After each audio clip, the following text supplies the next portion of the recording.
More pandemic restrictions have been announced today in Germany, including a lockdown for residents who are not vaccinated. The stricter measures come as the country continues to grapple with its fourth wave. CBC's Tessa Arcilia is tracking this story live from London. What are the details, Tessa?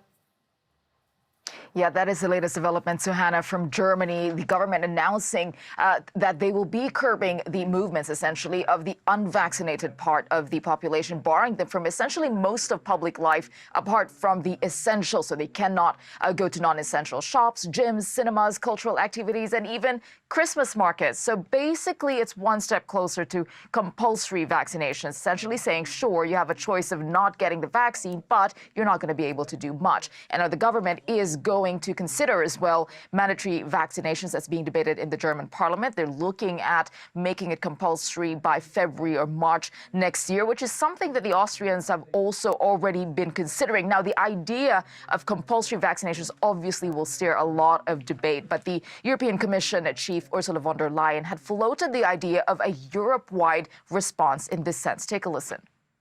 I think it is understandable and appropriate to lead this discussion now, how we can encourage and potentially think about mandatory vaccination within the European Union. This needs discussion.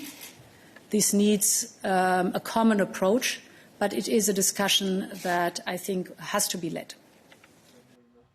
She says discussion there, Suhana, but I think there will be some pushback, especially from countries in Europe with very low vaccination rates. She pointed out that the worry is that up to a third of European citizens are still not vaccinated. That's about 150 million people, Suhana. So that is the worry.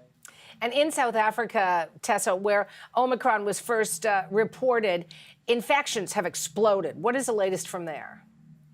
That's the right word, exploded. I think scientists really are sounding an alarm over the fact that there are exponential increases, which isn't entirely surprising. But I think now that they're putting numbers into the kind of how fast the number of cases are going up, that is worrying them. So in the beginning, when they started testing samples from the beginning of November, there were around 300 cases a day that were identified. That went up to 1,000 last week and then 3,500 recently. And just yesterday, Suhana, 8,500 cases were identified. So you can see just how quick that progression is. Now, here in the UK, of course, the push, just like in Canada, is for boosters.